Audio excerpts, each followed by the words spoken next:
Okay, crappy lighting and all. I guess I could close the blinds to capture this, but we'll see it later on for people who really want to see the components. This is Axis Empires. Unfortunately, I can't zoom back too much because my room's kind of small, but got the whole thing set up. I've had a little bit of issue, played through a couple of the training scenarios over here on Total Krieg.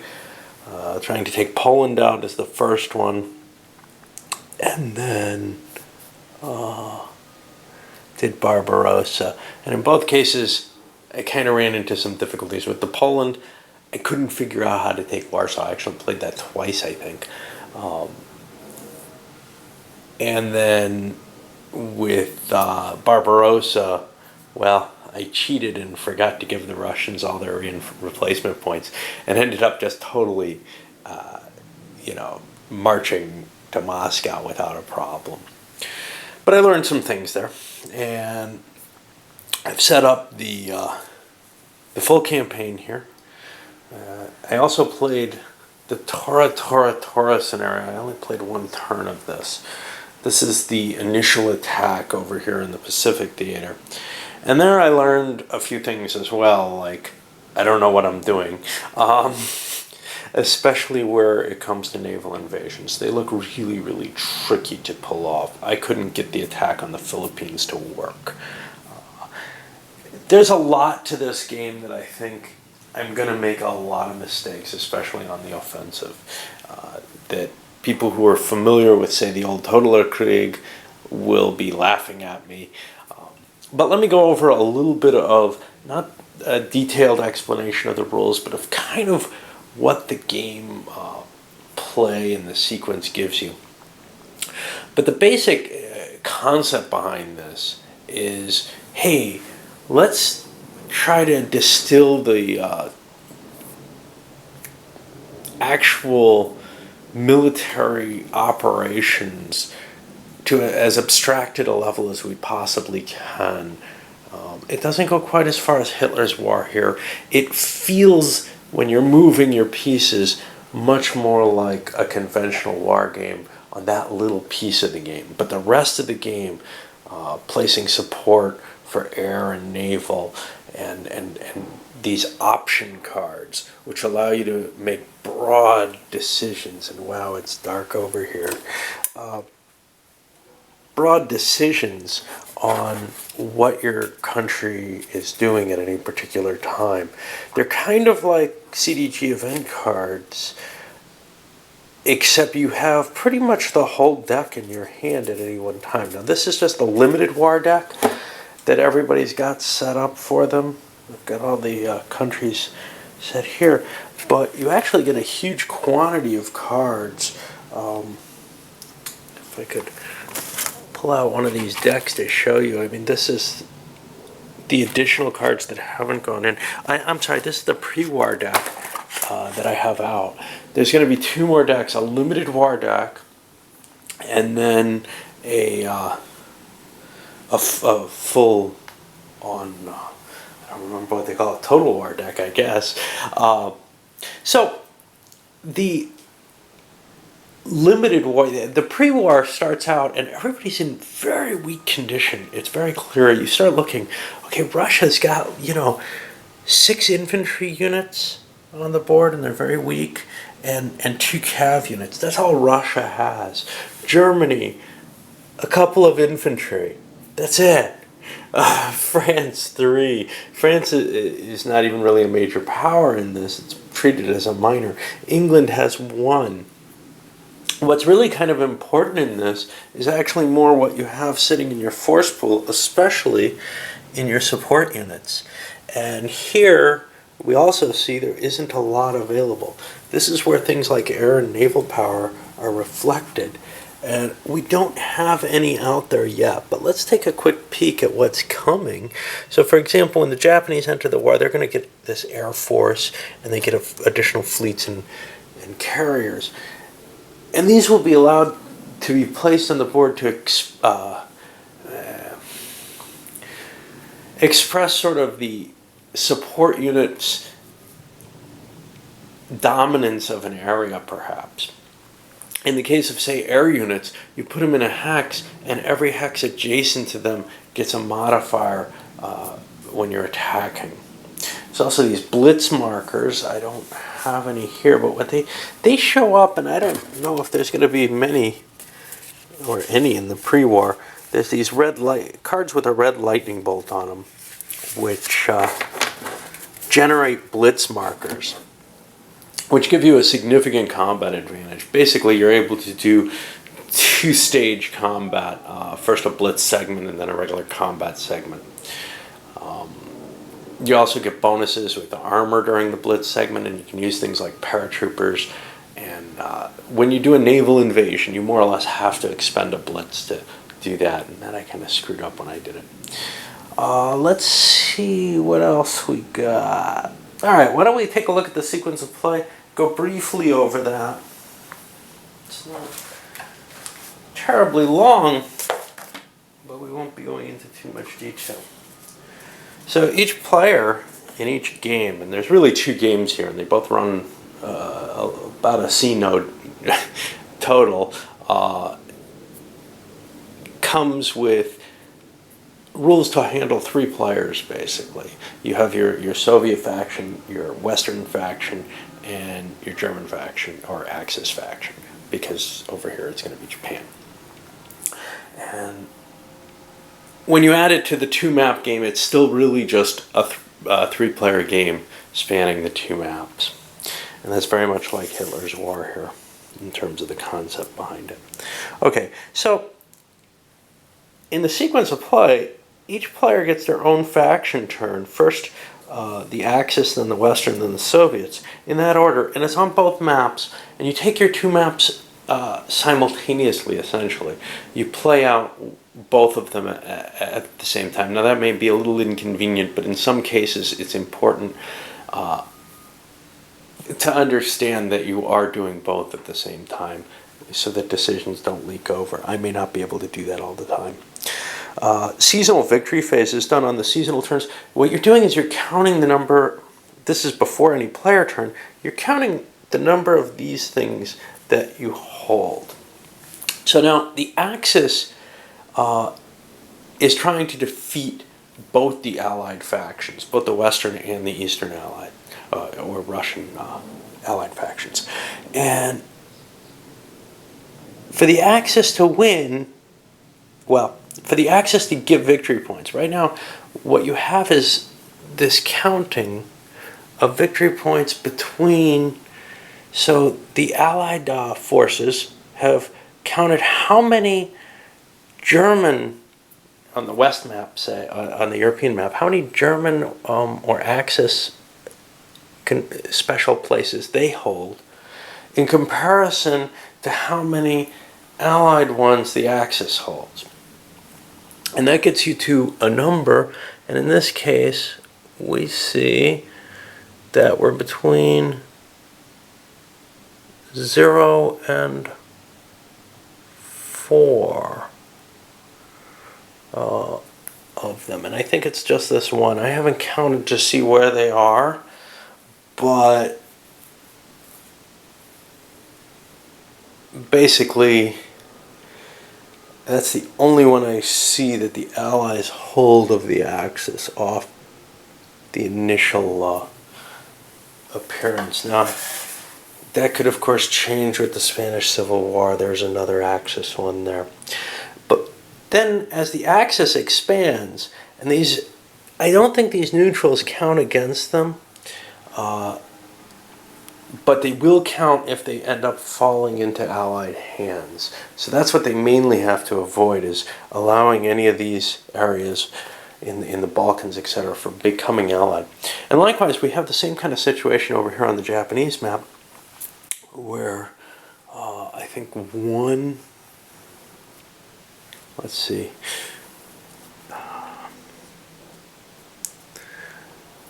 let's see what we've got that they don't own. And this one they don't own, but that's not theirs.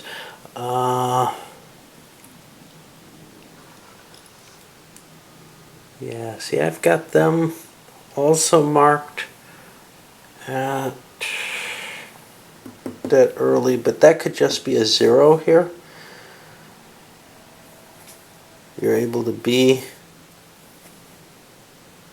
in the 0 space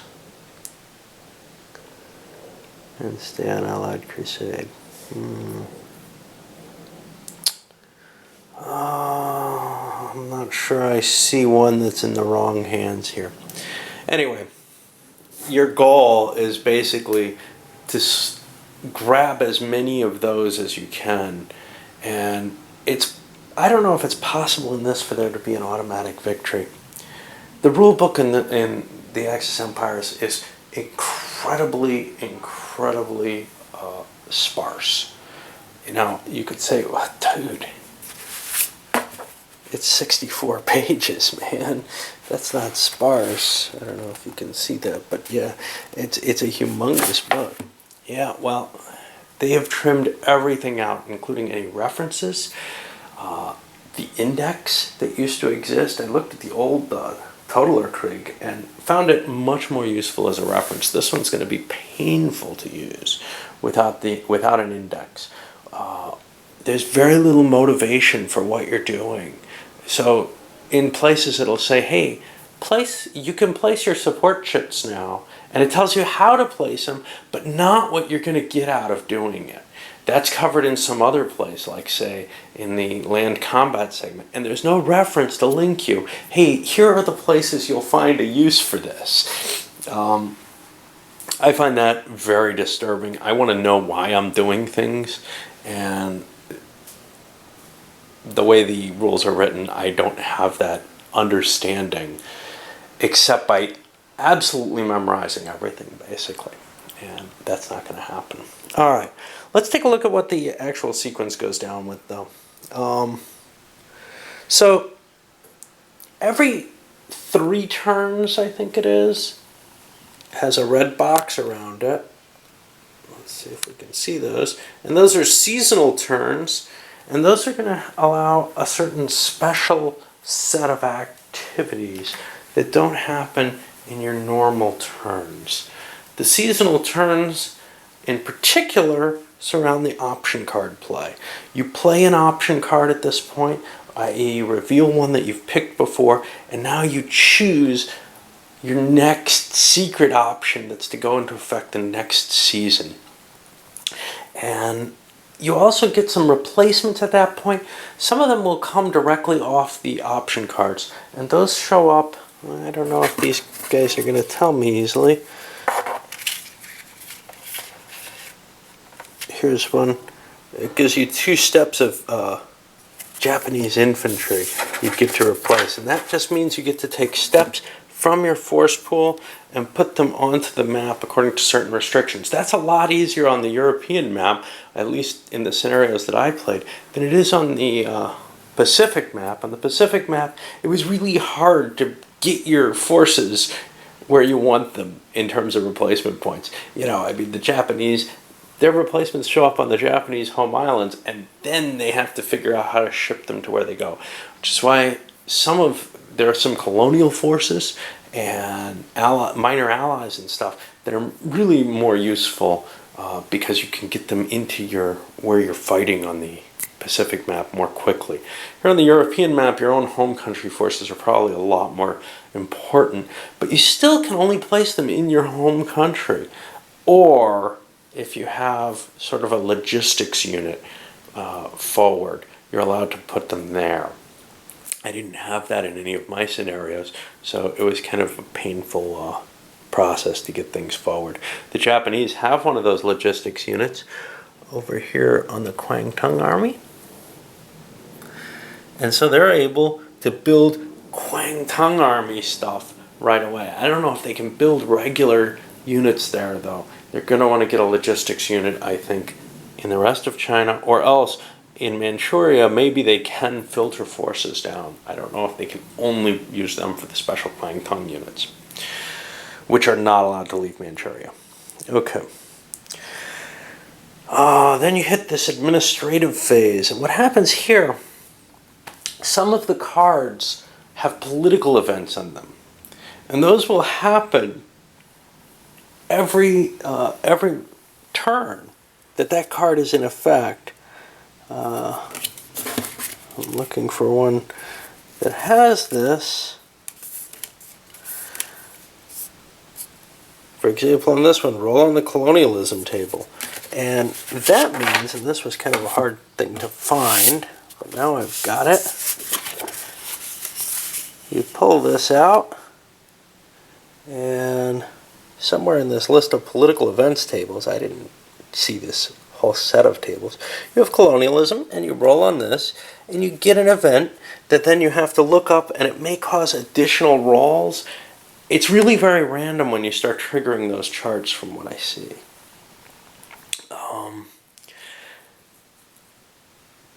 Then there's the support unit phase, and during that you're going, or segment. During that you're going to be placing your support units. That's these largely say, let's get out of the light. That would be, say, these Air Force counters, or the convoys, or your surface fleets, or whatever, and you place them on the board, sometimes in a hex, sometimes trying to get control of an entire sea area for a more generic dominance, say for supply or whatever. And the opponent has a chance then to intercept and prevent you from placing many of those. Not so much with the convoys, but some of the others, the actual, like let's say you put an air unit down, they can attack with another air unit and try to prevent you from placing it, or they can use an interceptor and do the same. And here's one of the neat mechanisms of the game. When there's these conflicts, in general, with support units, they go into the delay box. And what that means is that they're not going to show up again necessarily next turn. You roll a die and see how long they're out of play. That's basically how badly you got beaten in the fight between those two support units. There's no die rolling to see who wins or whatever. Both come off the map. Both are defeated. Whoever has the most on the available to them at any given time can sort of force the issue and use them all to gain the advantage they want. But the more of them they use, the more that they're going to throw into the delay box. And it's also not that simple there, because there's these a number of effects from the game itself that determine how long your delay is going to be. Some of them are involved, I think, on, let's see, number of victory points is in the Axis tide marker. So if the Axis is winning and doing well, they get to recycle their counters quicker. Now, that doesn't seem to be the case with the Allies. In fact, only the Axis has that, and as they start losing the war, they have a harder and harder time recycling. Again, a lot of tweaking and design decisions made here to try to get this kind of realistic feel, more without worrying about trying to balance out the decision. So you don't say, okay, well, it works the same for the Axis as it does for the Allies. Instead, they've decided, okay, the Axis was more reliant on some of their gains that they have, some of the strategic hexes that they took, than the Allies ever could be. The Allies always had enough resources, so let's do it this way. And there's a lot of little special cases per country and per counter and everything for that. Okay. You also place your Blitz markers at this time. I've talked briefly about them. And then you're allowed to do organization of your units, which allows you to break down and reorganize units. For the most part, what we see on the map is one-step units. And that's all that's really available to most of the countries at this point in the game. Let's see if we have something bigger. Well, we do on the Russian side. So these, if you have two of them together, you can build them up and build a two-step army out of them. And what you do is you remove the one-step piece, one flips over, and one gets removed over to the proper force pool. If units have a white band on them, and almost all the support units do, or a dark band in this case, they have to go through the delay procedure. And I've already kind of explained that.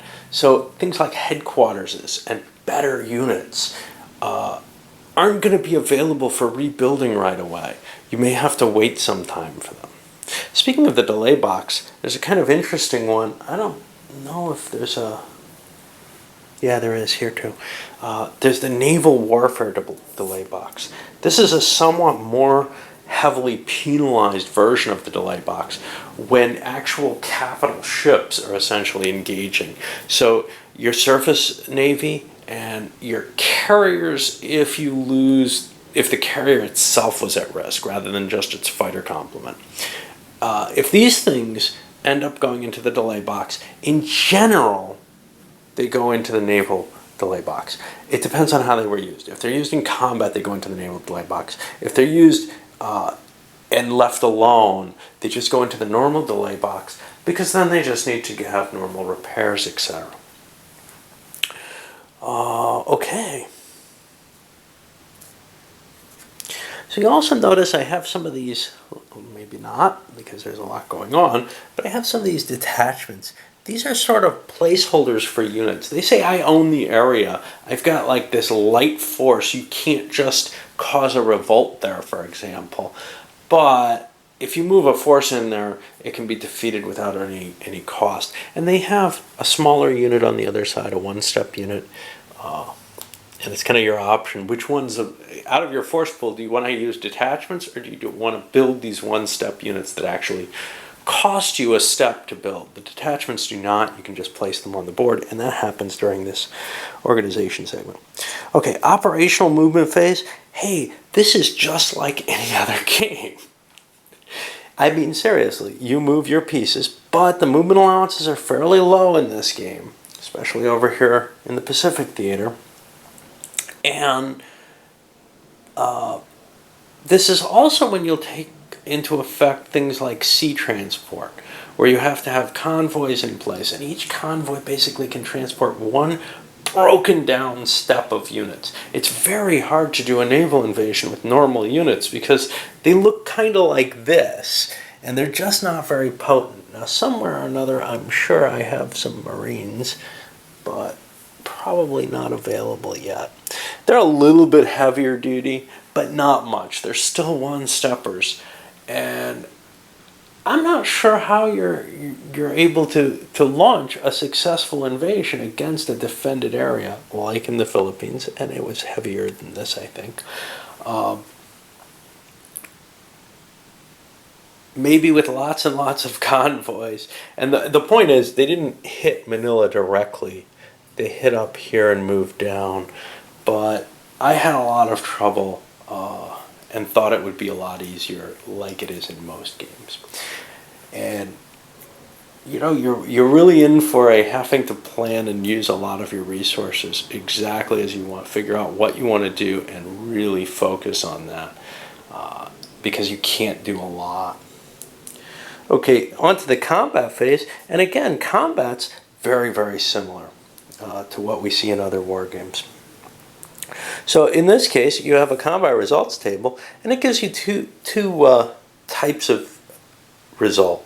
One is this sort of who retreats. So here you have a defender retreats and a number, and that'll indicate how far they have to fall back. If it's a blitz combat, you can kind of exploit and gain a lot of hexes if there's a large retreat going from them. If it's standard combat, though, you pretty much just can advance into the same hex. And for blitz combat, you need to be within a couple hexes of the blitz unit. Now, you also have results which are attrition losses, and those have to be taken largely as step losses. And there aren't as many of them. They're fairly light. Most of it's going to be your retreating losses. In the case of an AD, the attacker has a decision. He can either retreat or take a step loss. In terms of an exchange, the attacker has that decision, and if he takes a step loss, he forces the defender to take a step loss. Fairly simple stuff. Headquarterses, and I don't have any on the map. Oh yeah, I do. I have some here. Headquarterses have a range of 2 hexes, and that's kind of cryptically explained by that little 2 hex there. They're actually made up of infantry strength points or some other strength points, some other kind of steps.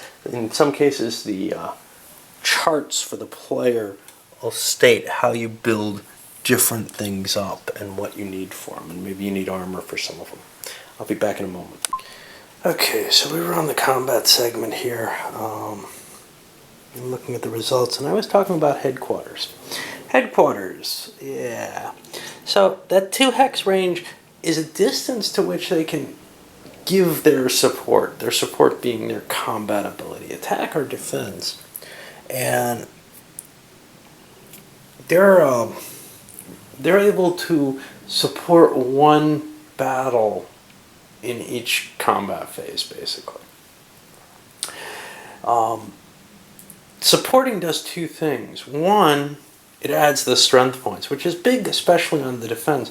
But the more important, perhaps, in both cases, is that, like air support, it adds a shift. There's a number of things that will add a shift. Air support is one. Headquarters is another. For blitzes, having armor involved in your attack adds 1 to the blitz table. And you really do need to get those shifts. Getting yourself over to the 6-1 or 9-1 table is really, really important towards being able to make massive, successful attacks. When you're stuck over in 2-1 land, you're kind of slogging through, and that's what I saw over in China when I played the Japanese scenario. It wasn't very pleasant to fight on those tables. Whereas in the other stuff, I was generally being able to generate very, very high attack values. And then you hit a marker segment, which is pretty much a removal. You're taking things off the map that have been used, the blitzes or whatever. Not everything gets removed there, but that's okay. Reserve movement phase, this is your follow-through. So you've gotten 2 straight attack phases, a blitz combat phase and then a regular combat segment. And now you get to, and you've gotten to exploit and then advance in those 2 segments.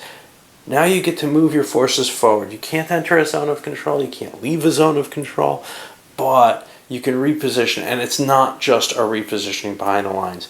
You can bring your forces up and reestablish lines in your advance areas. There's one really interesting thing in this game, which I found out in the Barbarossa scenario, and then ended up looking up and finding discussions about it, and even in Totaler Krieg. There's you can kind of pocket things, and they don't go away. Supply doesn't kill you. Like, being out of supply in most games will remove your pieces. Well, in this it doesn't. It makes you less effective. You can't place support markers. You can still move and you can still fight, including attacking. You can try to fight your way out of these situations. But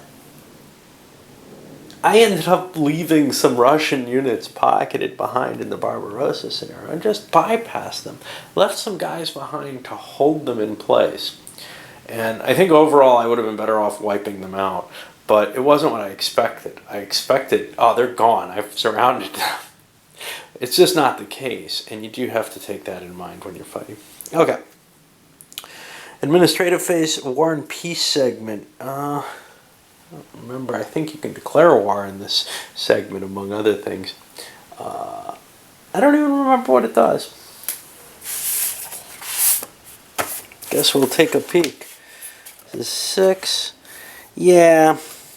You're allowed to declare war, and you're also allowed to do certain automatic, well, not automatic, but voluntary changes in the status of certain countries. So you can say, I don't know if I really want to be in a pact with them anymore.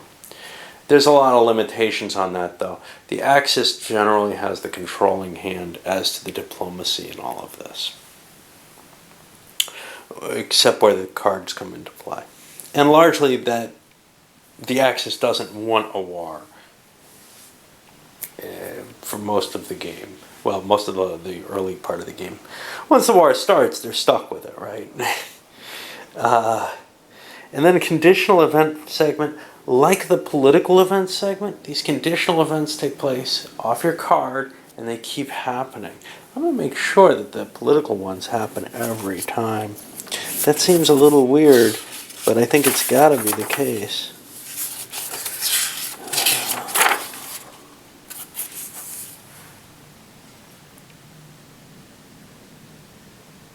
Yeah. So both political and conditional events will happen every turn within a use of a card. And remember, a card lasts for like 3 turns.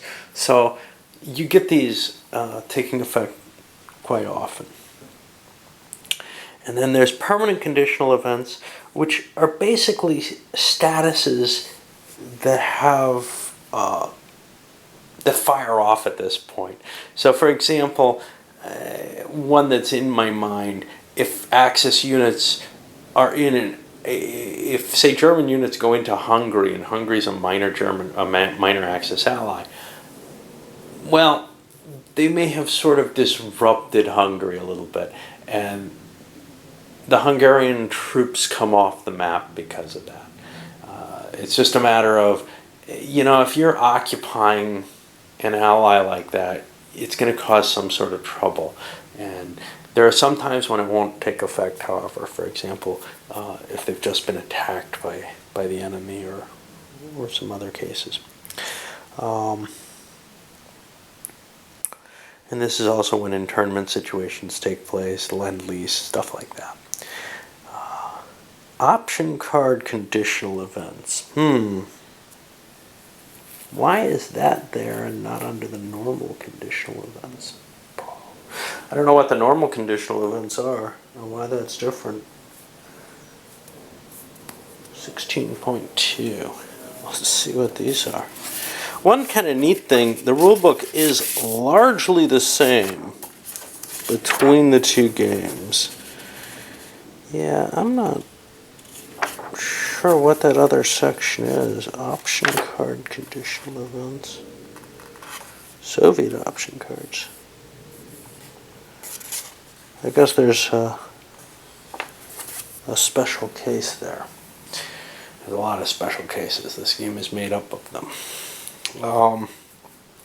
Alright. What else do we have? End of turn phase. We're going to hit the delay segment.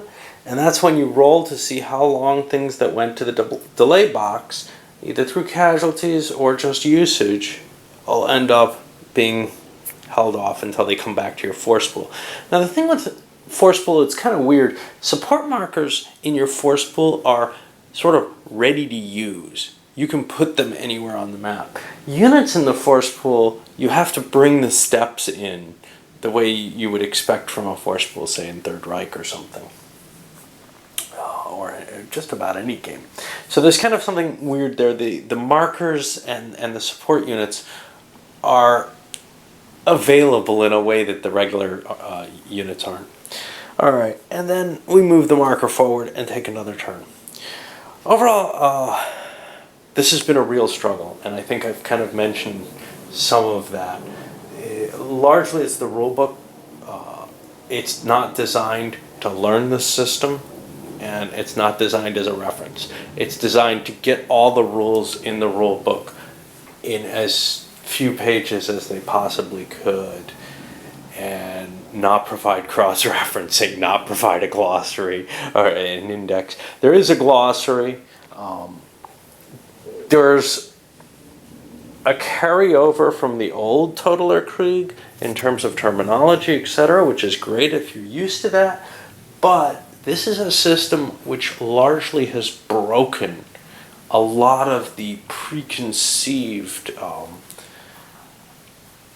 terms, to tell you the truth.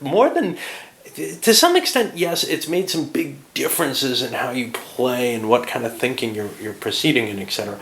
But it's perhaps even more so broken some of the terminology or made up some of its own. And that glossary is invaluable. However, it's not detailed anywhere else in the rules. You have to rely on it absolutely. You're not going to get any hint what some of these things are without looking there. Let me look at some of the examples here because there are some really weird things. So let's, things like ally or beachhead, hey, they make sense, right? But then when we get to some of these terms, so the concept of an open port.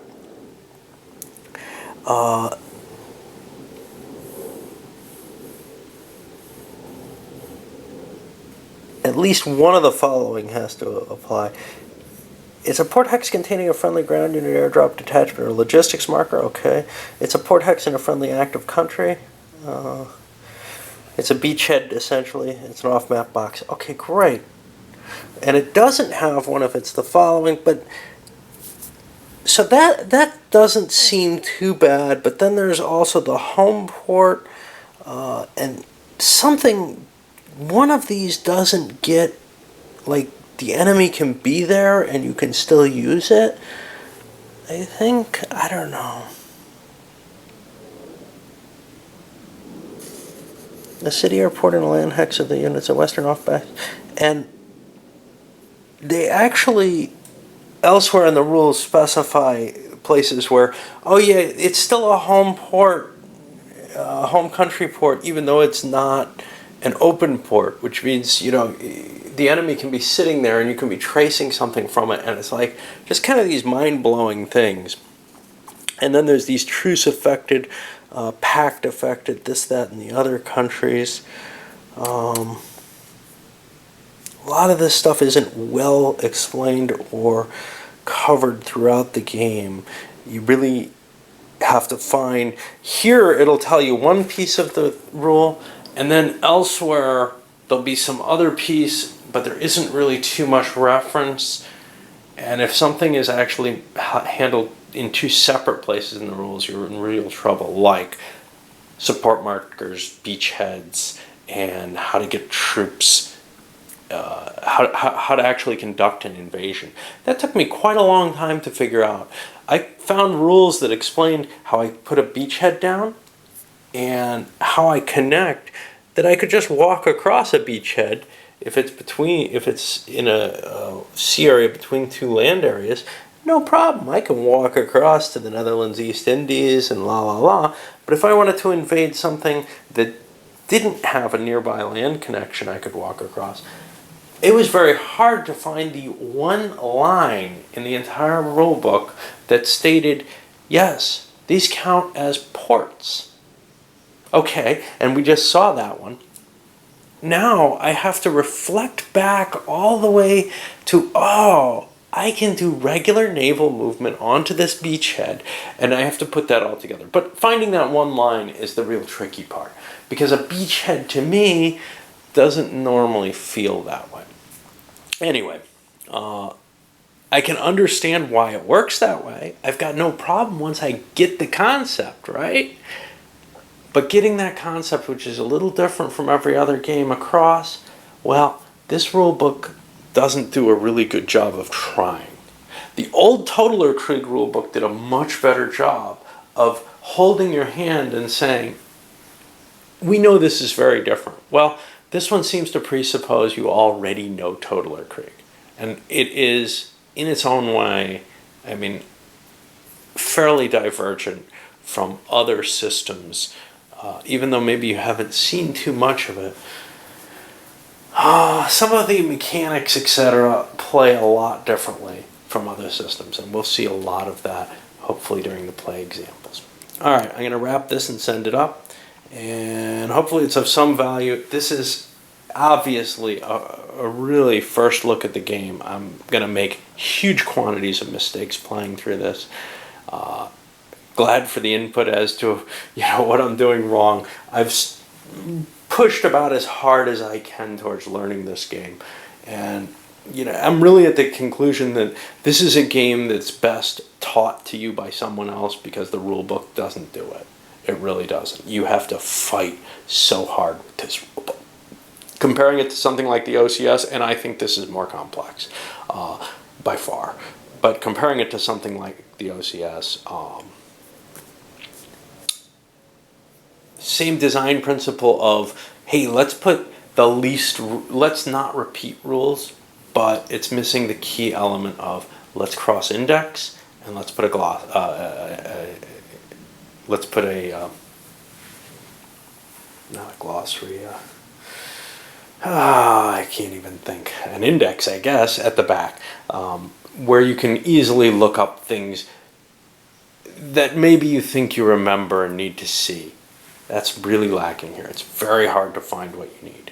Lookup rules on the cards look like they're fairly well handled, but when you look at these cards, this is going to be tough, and this is just going to be tough in the design no matter what.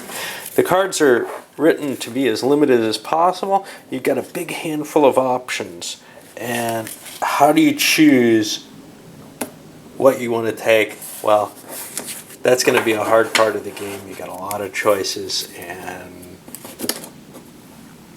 I don't know if it's going to be really obvious ever which ones to make. In fact, in some ways, the original Totaler Krieg says, hey, this is one of the bonuses. It's never obvious what to do. Great. I like things to be easy, but that's just me. All right, up this goes then.